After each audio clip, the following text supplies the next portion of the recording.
বাহ বাহ, চমৎকার। দেখো রামপ্রসাদ, দেখো দেখো কাদেরকে নিয়ে তুমি চিন্তা করো, কাদেরকে নিয়ে ভাবো। তোমাকে বলি না, একটু নিজেকে নিয়ে ভাবো।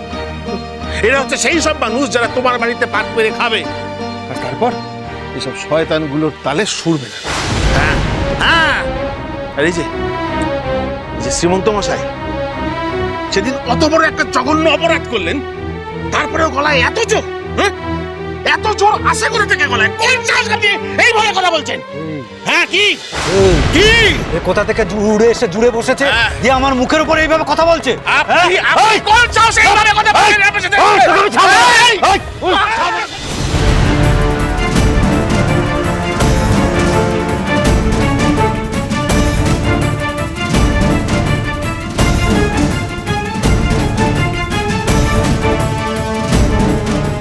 ছেড়ে দাও ভজদা, এতে লাভের লাভ কিছু হবে না, ছেড়ে দাও।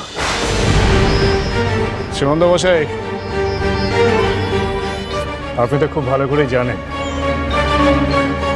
যে মানুষের জন্য যদি মানুষ না ভাবে তাহলে সে কি মানুষের পর্যায়ে পড়ে? মানুষের বিপদে তো মানুষই এসে পাশে দাঁড়ায়, সেটাই তো তার কর্তব্য। আমি মানছি যে আমার সেই সামর্থ্য নেই যে আমি মানুষের পাশে দাঁড়াবো, তাকে সাহায্য করব, কিন্তু তার তো আছে। আমি তো কেবল তার কাছে প্রার্থনাটুকু করতে পারি।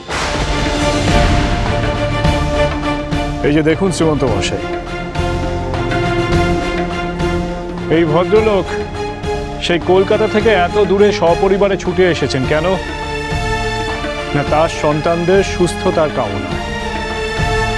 উনি এখানে এসেছেন কেবলমাত্র তার বিশ্বাসের জোরে। আমি তো তাকে খালি হাতে ফিরিয়ে দিতে পারি না, তাই না? কাজেই আমি যেটুকু পারি সেটুকু তো আমি করবই শ্রীমন্ত মশাই। আমি আমার মায়ের কাছে প্রার্থনাটুকু করতে পারি। এবার আমার মায়ের ইচ্ছাতে যদি তারা সুস্থ হয়ে ওঠে তো খুব ভালো কথা, আর যদি তারা না হয়ে ওঠে তা আমি ধরে নেব যে তেমনটাই হয়তো আমার মায়ের ইচ্ছা। এই তো তুই গা বাঁচানোর মতো কথা বলছিস। আজকে যদি ওই বাচ্চা দুটো সুস্থ না হয় তাহলে তোকে মানতে হবে যে তোর মায়ের কোনো ক্ষমতাই আসলে নেই। তোকে মেনে নিতে হবে, এতদিন ধরে তুই বুজুর্গকে আর ভণ্ডামি করে বেড়াচ্ছিস, আর তারপর তোকে আর তোর পরিবারকে গ্রাম ছেড়ে চলে যেতে হবে। আর না হলে এই গ্রামের লোকেরা তোকে, তোর পরিবারকে আর সঙ্গে ওইটাকে ঘাড় ধাক্কা দিয়ে গ্রাম থেকে বের করে দেবো। আমরা দেখছি আপনাকে বড় বিপদে ফেললাম ঠাকুর। এবার বোধহয় আমাদের এখান থেকে চলে যাওয়া উচিত। কিন্তু আমি যে এত কিছু ওনার সম্পর্কে শুনেছি, সব ভুল। কিরে রামপ্রসাদ, চুপ করে আছিস কেন? কথা বল। আমাদের শর্তে রাজি তো? না হলে আমরা ধরে নেব যে এতক্ষণ ধরে আমরা যা বলছি তোর সম্পর্কে সব সত্যি। তুই আর তোর মা কালী বুঝলো কি মাত্র? তুমি একটাও কথা বলবে না। তোমার যা বলা তুমি আমাকে বলো। আমার মাকে অসম্মান করবার কোনো অধিকার তোমার নেই। মায়ের অসম্মান আমি মেনে নেব না। সারাক্ষণ আমার মা, আমার মা।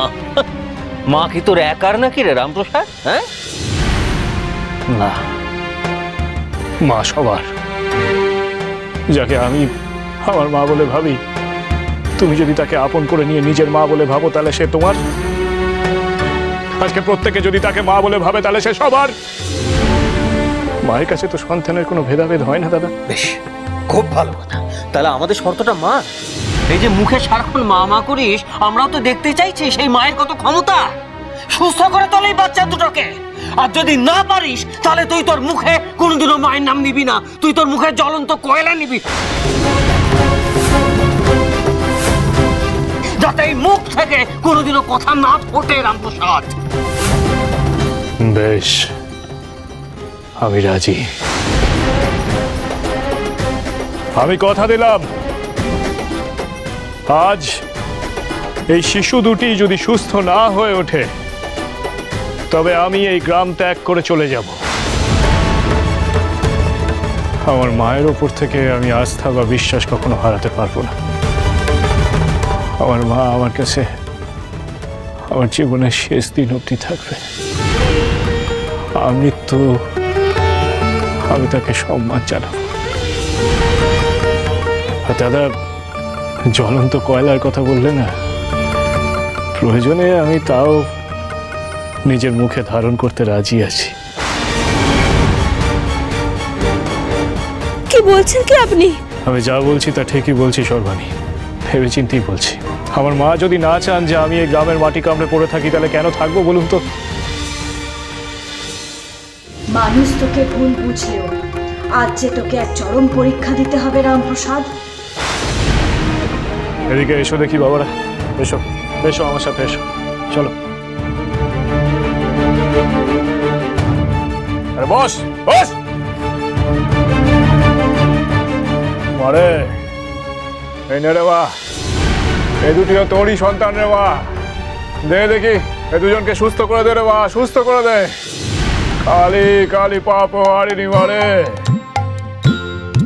মন কালি কাল বলো, মন কালি কাল বলো, বিপদ নাশিনী কালী নাম জপনা। ওরে ও মন কেন ভুলো, মন কালি কাল বলো, মন কালি কাল বলো।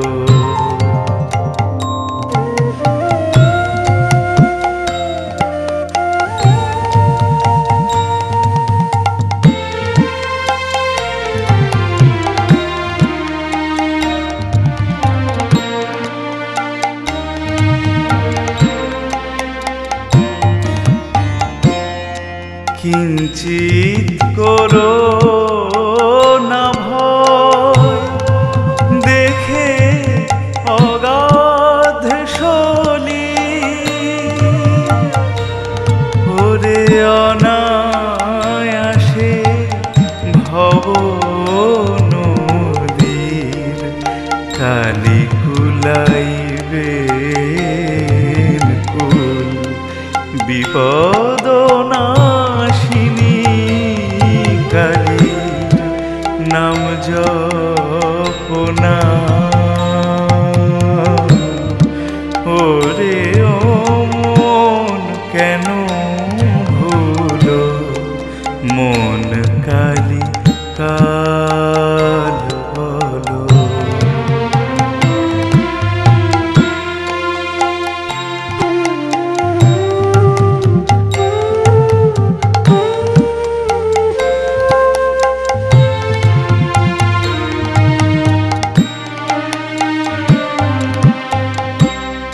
যা হবার তা হলো ভালো, কাল গেল মন কালি বলো। যা হবার তা হলো ভালো, কাল গেল মন কালি বলো। এবার কালের চোখে দিয়ে ধুলো, ভব পারা পারে চলো।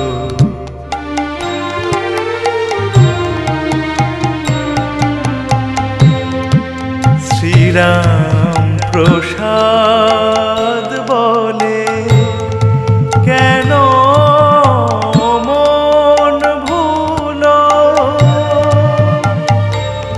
ওরে কালী নাম অন্তরে জপ। বেলা অবসান হলো, বিপদ নাশিনী কালীর নাম জপনা।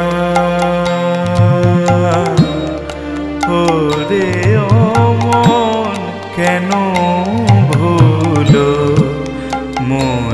কালি কাল বলো, মন কালি কাল বলো।